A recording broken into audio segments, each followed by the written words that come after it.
Welcome to episode 23 of the Air Hug Community Podcast.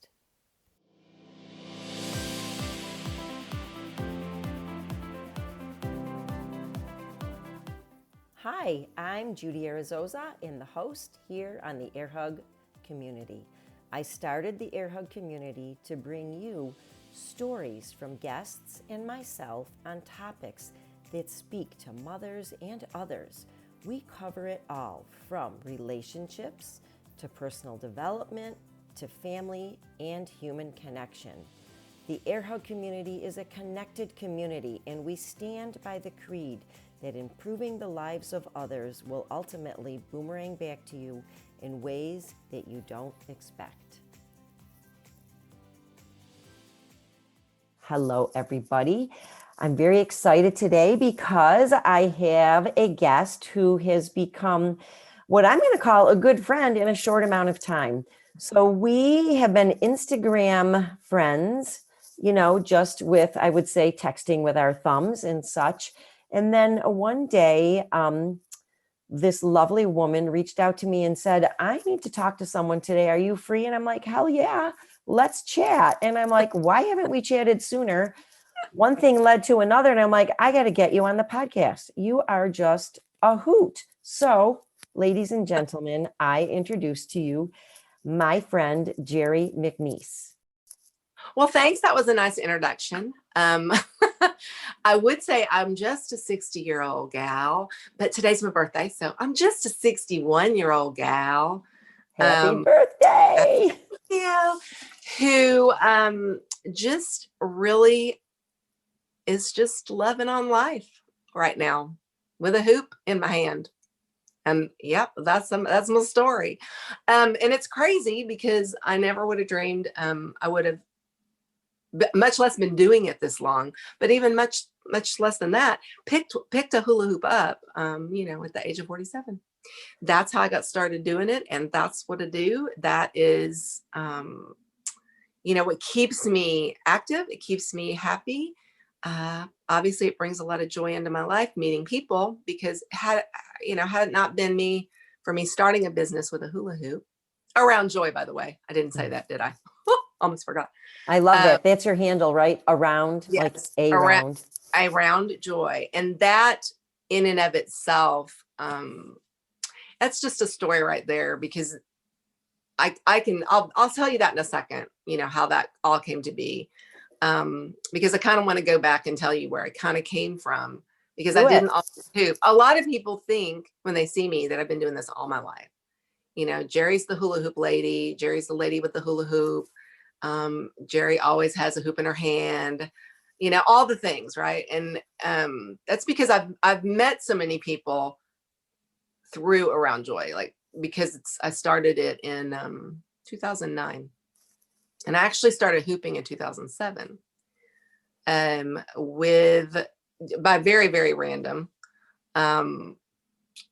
just seeing it on TV and knowing that is it's just beautiful to look at, because I was a baton twirler and dancer and all that growing up. And so it wasn't that I knew it was a hoop, but it's like most people see a hula hoop and you kind of go, oh, that's supposed to be spinning on that person's body. That wasn't in my head at all, because she had it above her head and she was doing these beautiful movements. And I immediately thought of baton twirling. So I, being the twirler that I am, because once you twirl, you always want to spin something. That's just, I can do it with a broom or whatever, like all my life, ever since I was a kid, I'll pick up sticks or whatever, and I'm tossing them, my husband's tools, whatever.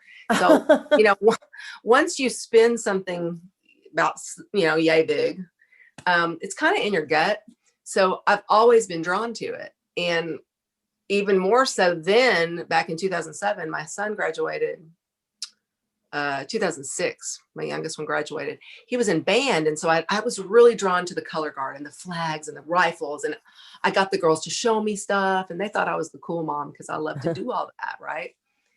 But I had, I kind of got this inkling I wanted to get back into baton, or just at least have one and try it. So I did have a baton in 2007. Actually, I had two, and I would mess around with them in the driveway or in the backyard. But yeah, one day in 2007, when I saw it and I was drawn to it, I thought of the spinning, the things, not, I didn't care about the waist hoop part. I never have hooped in my life before that. Like I never put on a hula hoop. I was so far removed from that because I was the busy kid in the dance studio and in the baton twirling camps and studio and all that. I didn't have time to go hula hoop. I barely did a skip it. Remember those? I barely did that. Oh yeah. Uh-huh.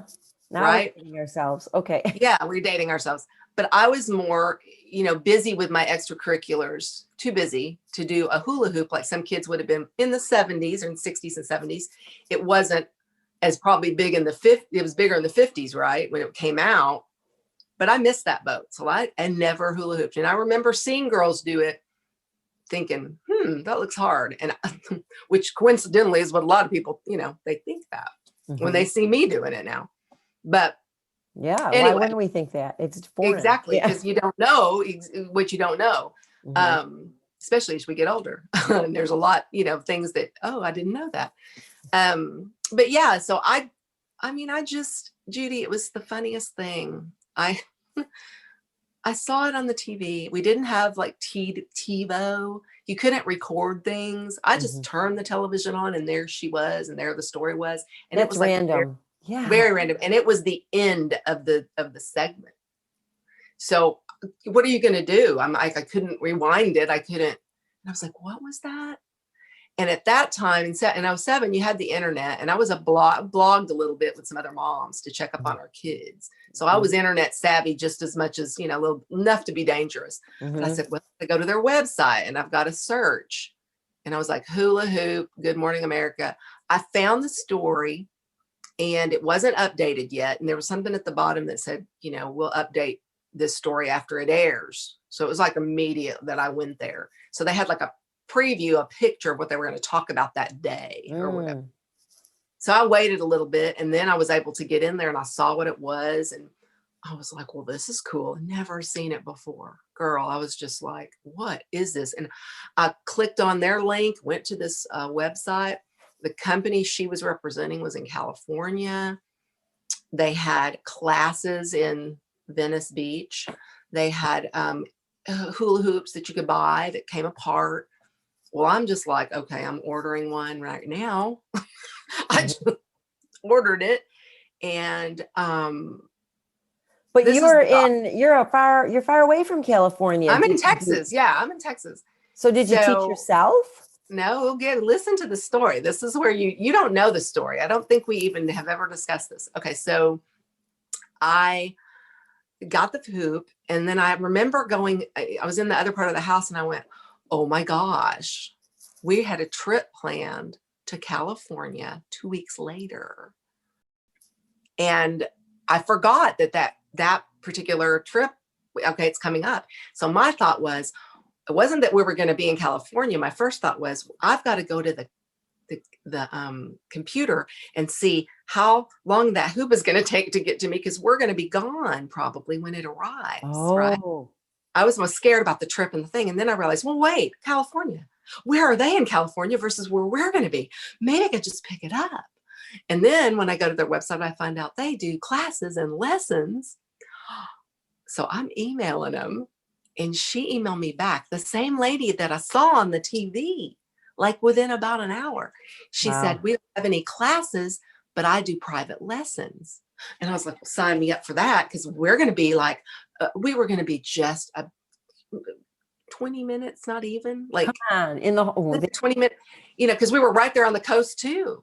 She was in Marina Del Rey and we were in Newport Beach, our hotel. So we were very close. I was like, okay, didn't tell my husband, didn't tell my son. I just booked it. And I didn't mention it until we got to the hotel and we were done with everything that we had to do in Pasadena that day on Sunday.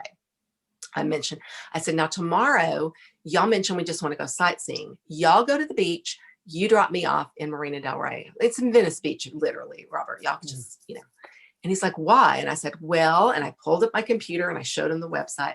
And he saw these girls on the beach with their hoops, and they had like, kind of skimpy clothes, but not completely, but, showed some skin, and they had beautiful bodies. And he goes, are you kidding? You're going to do this? It was just like, and I said, it's my souvenir. I said, I've ordered a hoop. it's going to come. And I've already told my neighbor to pick it up off the porch. I can tell her to go get it, but I need to know what to do with it. And I have a chance to work with the lady that I just saw on the TV, honey. Like he was just, oh God, it was funny. And my son was It's laughing. hysterical. And I was like, but please, I said, y'all get a t-shirt, y'all go, go have a beer, y'all do whatever you want to do. I'm going to go to my hula hoop lesson. So he dropped me off, and I had to wait. I remember I had to wait 15, 20 minutes. She was running late. She comes down the stairs and here's this hoop goddess. And I was just like, and the one thing I loved about her body, Jaw drop. Yeah. Yeah, was her arms, because her arms were really, really pretty. And they were she looked like a dancer, and I loved her body. And I was like, well, that's rocking. And she goes, are you ready? And I said, I am. I know nothing about this, but all I can tell you is that I did twirl baton. So I'm really drawn to what you were doing. And she went, oh, this. And she just showed it to me. And I was like, yes, that. Teach me that. And that's the first thing I learned. And I loved it. And I was sold. And I remember I got a bruise on the back of my hand because I was just like, that's the only thing I could do well. Everything else I tried, I miserably failed. I could not hula hoop on my waist. The hoop kept dropping. The hoops were bigger. And back then, I'm just like the women are now. They're like, this is so big. And why isn't it big? Why couldn't it be smaller? And she, all the things that I deal with now with my clients, I was there, and I was by myself with this hoop goddess. And I was in my zone though. I could tell I didn't want to leave. I didn't want it to end. I remember going, oh my God, that hour and a half, it just blew by. Where it was like over so quick. And she goes, now you go back to Texas, you get in your hoop and you practice every day, and you'll see progress. And I remember she caught eyeball to eyeball with me, and she pressed on my head like this. And she goes, it's this that's going to keep you from doing it. When you're thinking you can't, that inner dialogue is going to hurt you. So you're pointing, we have a camera on. Geri is pointing to her forehead. Yeah. She got eyeball to eye with me and touched my forehead. Very and then cool. she took her hand and she goes, but if it's here, and she pressed on my chest, my heart, she goes, that's where it comes from. And I was like, okay. I get chills telling you that, because that's exactly what happened. I came back home and I had nobody to do it with, nobody here, and nobody knew what that was. Everybody I told, including my best friend, she was like, you're crazy. If you think I'm going to do that, no.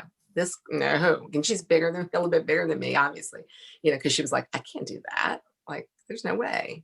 I said, did you do it when you were young? She goes, yeah, I did. I'm a little bit bigger now, and I was like, but I said, well, when my hoop gets here, I want you to try it. I need somebody to do it with, girl. And, because she goes, if you can find a friend or two, it's a lot more fun.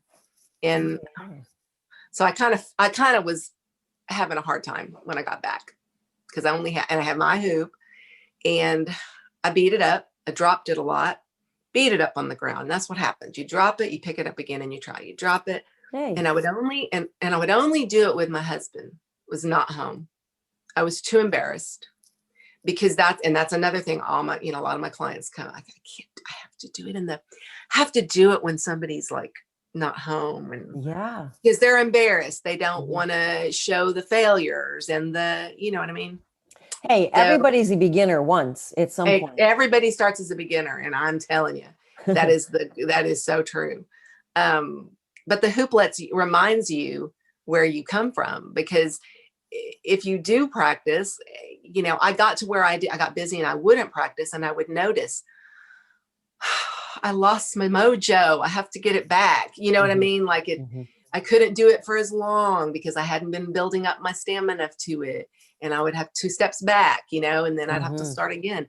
But once still, you were always drawn. I was still drawn to it. Oh yes. Because once you get it going and you have that one success, you're like, what else can I do? Okay, let me watch. And there was a DVD that came with the hoop. So I took it step by step, and all the girls looked beautiful in these videos. Okay. They didn't look nothing like normal women, like, especially like me, but around my friends and us girls back in Texas, we didn't look like these beautiful Hollywood, California girls. but you aspired to move like them and to be graceful and everything. So I would watch the video and I would watch it again, and then I would take it outside, just my hoop and me, right? So it's a good mental exercise because you have to, it's like putting a puzzle together, Judy, when you're learning a hoop move, because so much is driven on video now, but you watch and you almost don't do it with the hoop. You have to move your arm a certain way. You have to move your, we talk about reference points on the body. You have to think of this point on your waist. You have to think of this point on your hip. And then you have to talk. Your brain has to talk to that. It's muscle memory you're developing of how to manipulate that object on your body is basically what it is. So the same technique to learn every single thing you ever learn with a hoop, you start at the very beginning doing that. So by the time you get to other moves, it's kind of already ingrained in your mind how to process when you see somebody doing something, and then you need to copy that, whether it's in person or on a video. It's the same thing, only in person, as me for a teacher or as my initial instructor and mentor, you touch the person on the waist at that point. Think of that point right there. Think of that point on your shoulder right there, okay? And when you can have somebody touch that and you're thinking it, it makes more sense, okay? So when you're doing it by yourself at home, though, it's a little bit longer learning curve because you don't have that physical support, all right? So I was alone, and it wasn't until about a year later that I really started to connect everything because I had made a decision. I want to teach this. Do you want to hear the Oprah Winfrey story? That's of a good one. course. Tell us the Oprah. I mean, I don't even have to answer questions. That's a really Tell us good the one. Oprah Winfrey story. The Oprah Winfrey story is a good one because if it wasn't for this trip that we made, sorry about that we made to go to the show, and this was something I had never, ever done in my life, but it was because I had started hooping. I was more open to random, keeping my eyes open. You know what I mean? Like oh, maybe I'm supposed to do that, or, because the hoop was probably the first time that really kicked in. It's like so random, and I just went with it, and boy, did it change my life. Yeah. A quick interjection. Don't you think that was like supposed to happen at that time? Yes, absolutely. Absolutely. And that goes back to my daddy and all the things, and we haven't even talked about that, but it's like God puts you where you're supposed to be. He really does. And so that I was supposed to be watching that TV at that time. Yeah. Just as, okay, then about, oh golly, that would have been, yeah. Oh my God, December of that year. So I had been open to the hoop, and I had been practicing it at home just a little bit. Well, I used to get the Oprah emails, and she was real big at that time. A new Eckhart Tolle, A New Earth, and she was reading, that was the book club book that fall, and I was reading it because it's like you have to let go of ego and all the, and I was really, it was like a double whammy. You're being in the hoop, you're centering yourself. I'm really feeling it, and I'm really paying attention to the world in part, and, and looking around and what brings me happiness and joy. And I had already named my blog at that time Around Joy. Oh, how fun. And this was before I ever found the hoop because my son. So I named my blog Around Joy because he's always joyous. He has autism. That's another story, but he is very open with his feelings and emotions, and he's happy about the simplest things, and he's high functioning. So that's a good thing. It's a blessing, but he's very genuine with his emotion. And so when I was thinking of a blog name that really summed up my life, I used to say, I feel like I'm around joy every day when I'm around my son. So I had named my blog Around Joy. That's so And this sweet. was back his senior year. Okay. So that was the year before 2006. Okay. 0506. So it wasn't until 07 I discovered the hoop. So see, there you go. So Around Joy. See that right there, that my blog had that name, and it was just about being around joy. Come on. That's like you're going to write that in a book. You can't even make that up. I know. That's what, So unless you hear my story, and I've talked about it on Facebook Lives, you don't know. You think Around Joy has to only do with the hoop, but it's deeper than that. So I was hooping, and then that fall, I practiced a little bit. I was busy. I was selling Avon. I was a big Avon person too. I don't think I told you that part. Yeah. And I was selling lots of lipsticks at the little assisted living place in the retirement community where my mother-in-law lived. And I got kind of excited about that because it gave me something to do. And I was still trying to learn hooping, but I was busy with that little business. And I was just so busy when the email came in that Bette Midler was going to be on Oprah in January. And are you her biggest fan? And, I thought, well, yeah, I'm her biggest fan. And I got to get to Oprah because she's going to retire pretty soon. And it's always been a dream of mine to go to the Oprah Winfrey Show. This is the perfect time. I get to see Bette Midler. I get to see Oprah. I'm going to do this. And so the requirement was you had to make a video explaining why you're Bette's biggest fan. And you had to send it by the 17th of December. And this was like on December 14th. And I had never made a video in my life. We didn't have this. Okay. Yeah, right. No. We had flip phones. They were dumb phones. Yeah, right. They were very dumb phones. But I had a VCR, and I had the connection with the camcorder that you plug into the TV. I'd seen my husband do it because we had band videos. So I knew what to do. And I knew he was going to think I was nuts. So I didn't ask for his help. But I called my friend from college days, John. He's the sweetest. And he's that one gay friend that is like your girlfriend. Mm-hmm. And we are Bette Midler fans. And we have been to all her concerts whenever she comes here. And we've even dragged my husband. And he's had a good time. It's so funny. I said, John, and he was at work, and I said, can you talk? And he was like, what? And I said, you have got to do this with me. You've got to come over and make a video with me. We are Bette Midler's biggest fan, and we are going to go to the Oprah Winfrey Show. And he's like, Geri, it's Christmas. He works retail and high-end retail. So he's busy. I can't do that. I said, you've got to help me make the video, please. Even if you can't, just this weekend. You don't work on Sunday. And he's like, I'll see what I can do. And it was bad weather. It was icy. He drove over from Dallas. He made video with me. I made video here in my bedroom. I can't tell you, Judy, the clips from this thing. And they were made with an old VHS kind of thing. Oh my God. Hilarious. They are classic. And I put a VHS tape together. I mean, I had to do the whole thing, transfer the files from the computer to a VHS. I had to record it was crazy. The stuff you had to do back that was in 2007. And it was crazy busy. Like I had Avon boxes all over my den. I had orders put together. Why was I doing this? Like a pipe dream, right? My husband was laughing at me going, you are so crazy.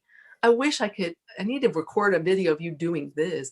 And I said, well, it's already made. I'm going to send it off. And I went to the post office, the busiest day of the year for the post office. I'll never forget. It was Monday, the 17th of December. Oh my God. That year. And I had it in a gold envelope. It was padded. There's a line of people. And in Oprah's, and I know you're going to know what I'm talking about, where you have to like shout it out to the universe, what you want, right? Like what you're going to do. Let the universe know. And I've always been a little with the universe thing because I'm, a Catholic and God and all that. But I do believe that the universe is God. So I'm saying it out to God. I'm saying it out exactly. To whatever you want to call the universe, right? So I did what Eckhart Tolle says to do, what Oprah had been saying to do in that book, like when they were studying the book, because I did the book study that summer about claim it, and let the universe know. So I just said, hey, everybody. I held it up literally in the post office? And I said, yeah, in the post office. And I said, this videotape is going to the producers at Harpo Studios. And it's the last day I can send it. And I'm going to get to go to the Oprah Winfrey Show. Who believes that? I mean, the whole place just went crazy and started applauding. Oh my God. You are hysterical. You don't have a shy bone in your body. I don't. I really don't. But I'm not as extrovert as you might think, especially after this year. I love staying at home by myself. It's great. But I can be extrovert when I need to be. Okay. And that day, something in me I'm going to do it. And I had also written an email to everybody I ever knew. And I started a Facebook group, and I was brand new on Facebook about, I want to go to Oprah Winfrey. Please write the show. Here's the address. So I got a lot of letters sent in. Geri needs this. She's Bet's biggest fan. That's how I did it. Really? Yeah. Mm-hmm. So then that was the 17th of December. They didn't make a decision until taping was the 23rd, the 19th or 20th of January. Of January, a month. And the taping was on the 23rd. So they gave you like 3 days notice that you got tickets and you need to get your butt up there. Wow. So that whole month I was just so down and out, But when they called to say, Geri, this is Harpo Studios. We watched your video, all 20 minutes, and we loved every second of it. And I just thought they were going to say, we want you on the show. Come on. But she goes, we just want you to know you're a finalist. And you're like, what? And that was the day before my birthday. So January 5th, the taping. So I still had to wait another almost 2 weeks or, like whatever. I was a basket case for those 2 weeks because I'm thinking, I'm so close. I'm so close. I'm so close. All this time, I'm not hooping because I was just busy being a sad sack on the couch. And, my husband, he was just like, something's got to give. I'm about ready to call these producers and say, would you just tell her? Because she's going to go off the deep end here any day. But, I actually got the call, screamed like a little girl. He arranged, it was so quick. We got to the airport the day before. I had my license had expired on my birthday, and I didn't even know. That's how funky I was. Like, I didn't even know. You had all your eggs in the Oprah. And the TSA person was like, your license is expired. And I was like, what? I said, well, I'm going to Oprah Winfrey. You got to let me go. Like, I'll promise I'll get it when I get back, but I'm on my way to Oprah. This is like important. And they laughed at me and they went, okay, that's fine. We know it's you. Cause I had my passport too. So, I brought both, but, once we were there, this all ties to how I got started hooping as an instructor. I had been watching YouTube videos for that 2-week period while I was waiting. I was so depressed about not getting the good call that it's done, right, to go to the show. And I Googled, or I YouTube searched going to Oprah, Harpo Studios, trying to find out, does anybody else go through this? How do you get through this phase? And I found this lady, Oprah depression. And I said, it was, but that was how it was back then. You could never call and get tickets if you had ever tried. It was just so hard, and she was going to retire. And I just really wanted to go see the show live, and it was Bet. So I found this woman in Australia that had met Oprah in Hawaii randomly. And she also had been to Chicago from Australia and had gone to the show like 3 or 4 times. Wow. And she's just an Oprah fan, and her name was Megan, and her handle was Jewel Chick. And she was just so Australian, and she was just so perky and just the most lovely presence. And she was a fan of A New Earth and the Eckhart Tolle book. And she was in that book club. And I just really took to her, and I watched a lot of her videos. So we're at Oprah. We finally get the call. We go. We're sitting in audience holding that morning, about 6 a.m. You have to go super early. And it's like being in an airport terminal, and we're all just sitting there, and I'm just high on life. And I was just looking at everybody, and I'm just sitting there, and there's these stairs right behind us. And all of a sudden I heard this voice, and it was that lady. Come on. Well, coming up the stairs, the lady from Australia, she was there. And I heard her voice, and I turned to my husband. I go, that's Jewel Chick from YouTube. He goes, who? I go, I showed you her videos. And he's like, are you sure it's her? I was like, that is her. And she was so beautiful. And she's so happy and joyous. And man, the minute I saw that she was settled, I went across that room, and I went to her in front of her. I go, you're Megan. And she goes, oh, I am. Thank you. Hi, who are you? And she was just so beautiful. And I'm like, I'm from Texas, and I'm here, and I watched all your videos in the last 2 weeks because I was so depressed. I didn't know if they were going to call me. And she was just laughing at me, and she goes, you're adorable. Where are you from? And I was like, I'm from Texas. And she goes, I love your accent. And I was like, I love your accent. But she was so sweet. And she goes, well, you made it. Of course you did. You really wanted to come. You thought positive and it happened. And I said, it did. I said, this is amazing. This trip is amazing. You're amazing. Oh my God. And I was just so high on life that day. And we hadn't even seen Oprah yet or Bet.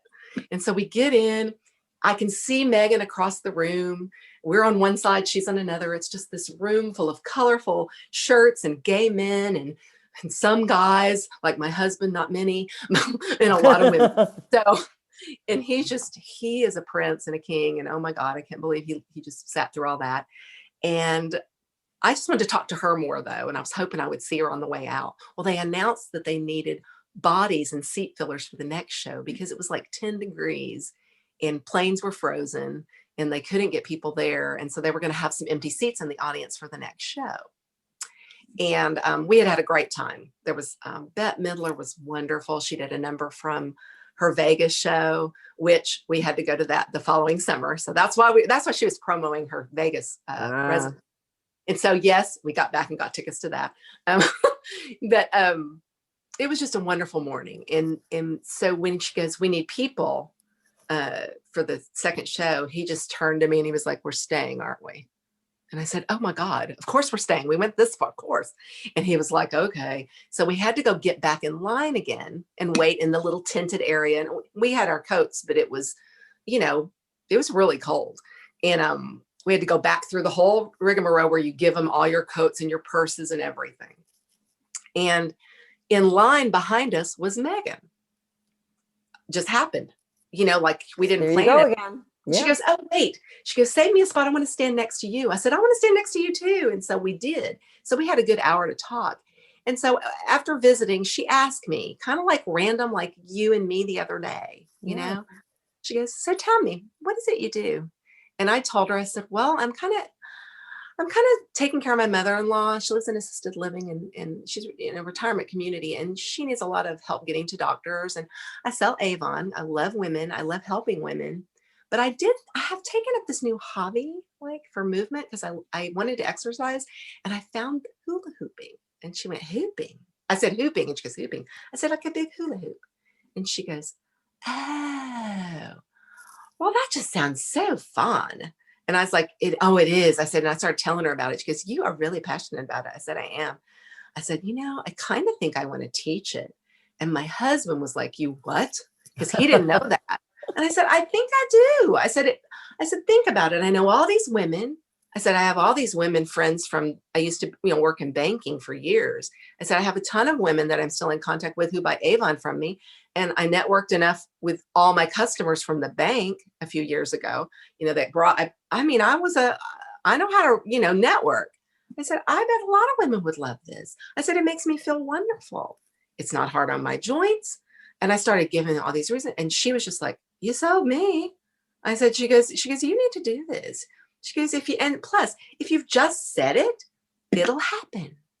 You're going to make it happen. I can tell you've got she's just so positive. Wow. Mm-hmm. Robert was just kind of like, I'm in this sea of positivity right now. What is this? Like it was just, but I said, honey, that's the way the world works. You happen to be in the right place at the right time with the right people.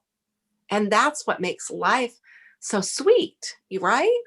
And so anyway, so we came back and I was on a high, man. I couldn't believe how positive Megan had made me feel and how the whole thing of I made myself get to Oprah. Dude, if I can do that and I found the hoop all of a sudden like this, I can teach this hooping stuff. And I called my girlfriend who was probably the biggest negative Nelly that there was. And I said, I'm teaching you how to do this. And she was like, girl, I'm not doing it. I said, honey, she goes, I need to exercise like there's no tomorrow, but I can't do that. I said, well, look, if I walk with you, will you do this hooping? And she goes, I don't know. We'll see. And I was using a little reverse psychology. I said, I'll start walking in the mornings with you. What time do you want to go? And she goes, 6. I was like, okay, I'll be meeting you at 6. We'll do it on Monday, Wednesday, Friday. And she's like, yeah. I was like, okay. So we started Monday. She hated it. I didn't like it, but we did it. Wednesday, we really weren't liking it at that point. Friday, she was just like, I don't know if I can do this another day, Geri. This is just not fun. And we're walking, we're doing it. And it was dark outside and we're doing it. And we're doing it. It was winter. And I said, you know what? I could show you some hoop moves and we don't have to do it at 6 a.m. I said, then would you do it with me? Like if it could keep us from walking all this time in the morning, we could walk later after we hooped and we do it in the afternoon. It's a double whammy and we cut back our walk time. It's much better for the belly. You know, I was giving her all these things. She goes, all right. So I got her hooping and I was able to teach her. That sold me. So I didn't have the confidence until I actually could teach someone that was that negative and had such self-doubt. If I could teach her and I hadn't even been studying how to teach it, what do you think I could do if I studied to teach it and really knew what I was doing, you know? Wow. And Yeah. so then at that time, there just happened to be their company was kind of expanding. She called and she goes, you're one of my clients in Texas. How's it going with the hoop? And I was like, well, I just tried to help my girlfriend learn and she liked it, but I haven't been practicing that much, to be honest. She goes, well, I got good news. I'm coming to Texas for a couple of classes and we're going to be doing a certification for teachers. Do you want to join it? And I'm like, oh, no. Come on. I'm nowhere near. And see, that was the timing of that was just perfect. That's perfect timing. I was like, yeah, see how everything I didn't seek it out. It just kind of falls into my lap like that. Mm-hmm. And I said, no, I'm not ready for that. And she goes, well, come to the class. You can at least be one of the ones up front because you've had a lesson with me and you have a hoop and you have the DVD. You've been working. I need to see if there's other people in the crowd that are going to be interested. And I need people up there knowing what they're doing. And I'm like, oh, like I know what I'm doing. I could do like 3 things, but you know, and so I went and I dragged one person with me, not the same friend. And she had a good time, but she just didn't feel it like my other friend. Mm-hmm. But at the end of that one, I left there with 2 new moves that I knew I could not do because that instructor, she came up to me and she helped me spot on, right? And I had to drive like 30 minutes to get to this class, but I really wanted to see what it was like to work with her again in a group situation. Mm-hmm. And can she turn my head around about these 2 negative things I have on these moves that I've been watching the DVD and I just can't get. I left there with those 2 new things. And it was just like, wow. Just having her support and her words and the way she explained it in person versus what was on the video, it all started to click. And so I was sold. And I said, I tell you what, if you get your home program ready for certification, I will sign me up. But until then, I don't want to do it right now this weekend. I don't know all the things. I was still so short for so many moves that were on that DVD. She goes, okay. So it was probably about a week later, they were finalizing their their instruction manual. And she goes, we're going to have it ready. You got to do this because you have what it takes. I mean, I'm sure she was stroking me a little bit, but it was, she could tell that I had the desire and I had the passion for it. And it's my background and everything. It was just the right fit. Mm-hmm. So that's what I did. I studied it. I don't know. That was from, I gave myself about 9 months and my friend was my guinea pig. And every time I had to do something, I had to kind of run it by her. Back then, and I don't know how they do videos now for certification of different modalities. You probably do and have done such. We had to make a video teaching to the camera every single move in both in DVD 1 and 2 and the reverse of those moves. Whoa. So not only going one direction, but the other direction. So, I mean, it was long to take. And back then didn't have smartphones yet. So it was all done by video on a flip. Did you ever have a flip camera that you plugged into had a little USB in it? It was a long process. It was a long process. And then you had to take that file and transfer it to something and then make it into a video. And I put it on a disc. And anyway, had to send it to California, got approved, they liked it so much. They asked me to eventually be a trainer. I was a trainer to train other instructors. Were you really? And then, and then I wanted to start my own company, which I'd already named. I trademarked Around Joy because I remember I was laying in bed one night and it just clicked. I'm like, I'm naming my company Around Joy. Like around. I already had the blog. Yeah. And then I immediately trademarked it because I'm like, this is too good. And my husband was kind of on board with that. He's like, that's pretty good fit. You need to trademark that. And every business person, when we did our business plan, they said, have you trademarked that? Because that's awesome. And I was like, yeah, I did. I was like, that is awesome. And so they said, that's your book name. That's all your social media handle name. That's everything. that name is you, and this is amazing. Everybody that's ever seen it is always, and I'm like, that's a God thing. You can't make that. You can't. And so I had my own brand, so to speak, in mind, but I was for this company, and that, I was working for them, but I also was my own. And at some point, a business coach once told me, because sometimes at one point you have your own wings, you need to fly. Mm-hmm. And because they're kind of coming in on the tail of what you're doing, and they're seeing what you do, and there's a blurred line there, and your successes become their successes.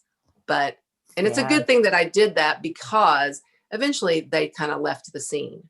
They had, really? Oh, yeah, they did. Yeah. And then this happens when companies have, you know what I'm talking about, Judy. They burn out. They burn out. There's money, financial issues. They have a product that is great, and it's mass produced in China or, wherever, and it's a cheaper, and basically, I'm not saying that to be, crude. That's just the facts. When you have a bigger, larger company, they're going to be really making those products as the least expensive way they can to get them in as quick as they can. Yeah. As quick as they can. So the quality of the hoops was failing.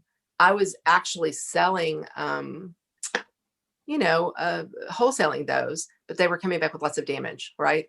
Lots of complaints from clients about the breaking, snapping, this and that. And I didn't like that hoop. I wanted to make my own. So I started making hoops, and that's a whole other learning curve. Wait, you make your own hoops? You didn't know that? Yeah. All my Well, hoops. I was going to ask you, because I know that you sell them and they're like pieces, they come apart. Sizes. Right. And so here's the hierarchy of how my business has changed. Originally, my best friend who I taught, this is another God thing. After I was certified, she was so proud of me. She goes, "So where are you going to teach this now?" I said, "Well, a yoga studio's reached out to me, because I made a connection, the other day at the park or whatever. And I was going to do a small class there, but, I didn't have any place to teach it other than if I could rent a studio space or outside, which a lot of hoopers, outside activity. In Texas, you could do and that. And she said, well, Dad has a warehouse. And I said, "Your what? Your dad what?" He goes, "He has warehouse space over at the office." I said, "Come again. What is this warehouse you're talking about?" She goes, "Come at lunch and see it." So I did. And it was like a cheerleading gym, right? Like a big open warehouse. Had a little boxy little restroom and an office, little box office. Honey, I said, "This is a hoop shack." And she goes, "I love that name." That's how I opened Hoop Shack. So I had a hoop shack, big warehouse door. Women came for classes. I was hooping every day, all over the city. People would come to me. That's why I said I'm known as the hula hoop lady. Yeah. So, this is back in 2008 or 2009. And I decided we would build it out. That was August to November is when I opened, 2009. And it was right before Christmas, right before the first of the year. So, I was selling those hoops that I had wholesaled, right? Sold a ton of them. My sales were off the charts. I was selling them out of the back of my car. I was selling them in the parking lots, and people stopped me and they'd say, "Hey, I saw you. You have those hoops." I said, "I got some in the car." I would sell a hoop right there on the spot. Gosh. Carried a little, a receipt book. They would get, we didn't have smartphones. I remember back to this. It was crazy. But then when I said, "Here's a flyer. I'm going to open up my hoop shack." We did expos. We did Christmas bazaars, we did tables at all these things so I could get known. And there was a news story on me. I did my own, I wrote email to everybody. And this one reporter, she just loved it. She was like, "I'm coming to the hoop shack. When is it going to be ready? We're going to do a story about you." And I'm like, ha, ha, ha. So that really helped my business. Yeah. And I was in the hoop shack from 2009. And then we went 10, 11, 12, 13. Okay. In 2013, my husband got laid off. It was 13. It was 14. It was 14. Sorry. We even had to expand. But by 14, when he got laid off, we decided to cut our overhead, and we sized down to a small office. And that didn't last very long. I liked it because I by that time you realize this tells you a lot about hooping. You cannot, and this is why it's not in the gyms. You don't see it, and you're in the fitness arena. So you're not going to see a hula hoop class at the gym, because there's a huge learning curve. Some people can do it, not very many people can. And it's instant, it's an instant downer when you drop your hoop. You feel like a failure. So gyms don't want that. Gyms want you wants everybody moving for the cardio class. Got to keep them moving. You know that. So, and with hooping, you as an instructor, it's very hard to have, here's a group over here that's just banging it. And then here's a group over here that they're just dropping it and they're miserable. And then you got the people in between, they're just kind of laughing and dropping their, just playing. It's just, everybody loses focus. It's not a cardio. Yeah. It's not a good group class. I was learning, I enjoyed having 2 people, 3 people, friends together. It's a girls group, families, husband and wife, single, private lesson. Good. You could do that in the smaller office space that I had.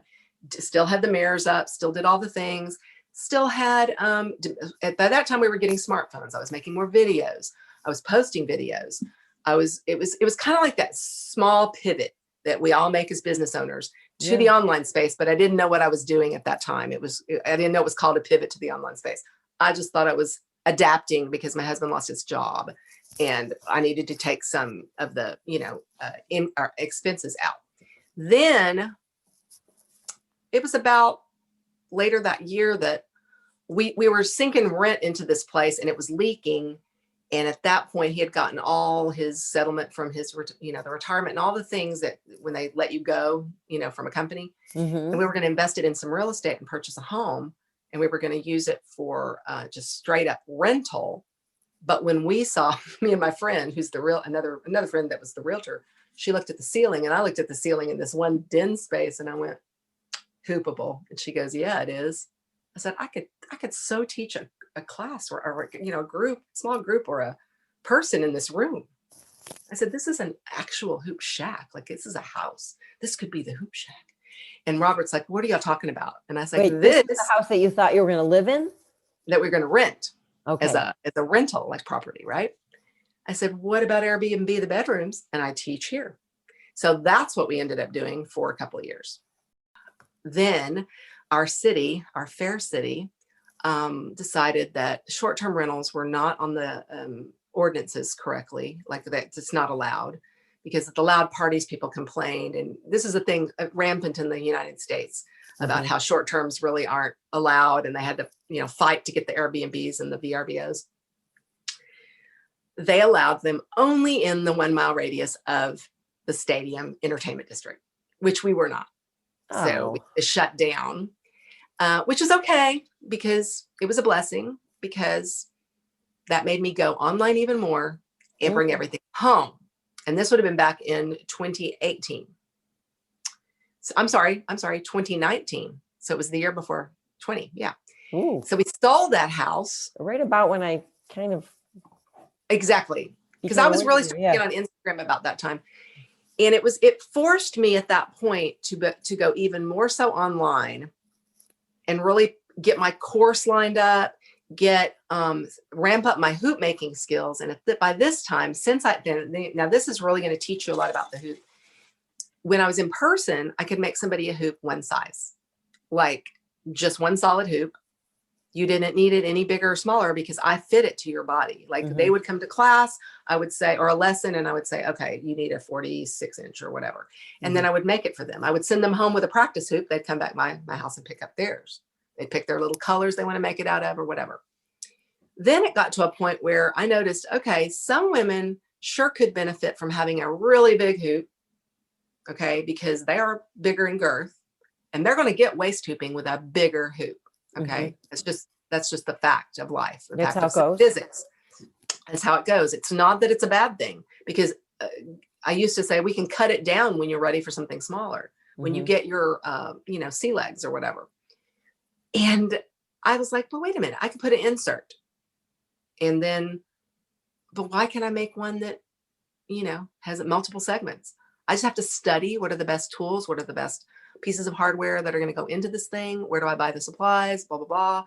And of course, like anything else, it's all on YouTube. It's all on Google. It's all on Amazon. It's all, wherever you can find it, but you research and you look at pictures and so with my husband's help and my help, like we're just working together trying to figure it out. So can I ask you a question? So your hoops are made like in your house? They're made in Texas? Yes. My remodeling house right now. Yes. I'm still making hoops in the back room over there. It's pretty crazy. Yeah. I was really busy in 2020 making hoops because everybody wanted to suddenly exercise at home. This is where And if I hadn't have pivoted and learned all of what I learned in 2019, I wouldn't have been ready for 2020, but I was. So that's a God thing. Good thing you were paying attention. Yeah. No, I mean, and it all just happened. Like the path was just supposed to be that way. So, wow. Thank you for bringing us up to speed. That is, That's a long. it's a long story, but you know what's really cool is all along the way, the underlying theme is the universe kind of showed you what to do. You were given, maybe things looked like, and it sounds easy now, like your husband lost his job. That must have been horrible, but you found ways to make it And work. he's lost his job. I mean, and then he made 2 different changes since then, Mhm. all of which were, they weren't pleasant. And he was like, "Are you really going to keep doing this?" Because truthfully, I'm not going to sell out and try to get any bigger. I'm Mhm. not trying to be a global brand. Anybody smart that is business sense has, said, you need to go big. This is silly. You're too small. Like, you know what I mean? Yeah. If you're not going to go big, then it's, you're just kind of going to pacify a hobby eventually. Like, this is not. And I said, that's not it for me. That growth usually is to the detriment of these other type of companies that are trying to hoop as a company, if that makes any sense. I'm not trying to be like that. I'm just me. And that's what it's exactly what you get. Yeah. And it's just the joy of my life to meet somebody new and have them click with a hoop. I just love it. I just love it. This is so interesting because this could almost be like business advice because of how you did it. But what I love is that your big thing is staying true to yourself. Mm-hmm. And I love that you have opened your eyes to opportunity. And I think one thing that we can all learn from today is there's so much opportunity if we just open our eyes to it and be willing to go out on a limb, so. Exactly. Here's the thing, this is what I've always, used as like a kind of my guide. If you have to sit with something and think about it, the answer is no. Do you know what I mean? Yeah. But when you see it and you're like, I'm all in, like, it's not impulsivity. It's like every fiber in your body gets excited at the thought of what that thing, right? But that's the way it was for me when I saw the hoop the first time on television. That's how you knew I was just like, I'm into that. Like, I'm ordering that right now. There was no like, should I do it? Should I not do it? That didn't happen. It's like that immediate. Now, when I see other things in your gut, to me, that's following your gut. It's following your gut, man. So your answer is a no if it's not an instant yes. Do you know what I mean? If it's a maybe or I have to think about it, it's a no. You're just delaying the inevitable. Yeah. All you're doing is just delaying the right. So everything that we've ever done pretty much that's just worked has been like, I didn't even tell, like I told you, I didn't tell my husband I booked that lesson. I didn't even tell him about my friend going, Dad has a warehouse. And I'm like, this is a hoop shack, man. This is amazing. I just came home. I said, honey, there's a hoop shack in the making. There's a warehouse. I want you to come look at it. I'm going to do this. This is going to be great. Women can come take classes. Like, it was just like, that was the right thing at the time. It was the right time. It's the right thing to do. Yeah. Tell me, where can people find you? Where can people find me? Aroundjoy.com. Okay. Aroundjoy.com. That is an all one word, and Around Joy on every social media outlet. Thank you so much for agreeing to come on today. This is like a wild ride story. I'm going to have to get a hoop because I'm very curious now. So anyways, thank you so much. I'm going to sign off. And I just want to thank you because this has been really enlightening and pleasant and joyful.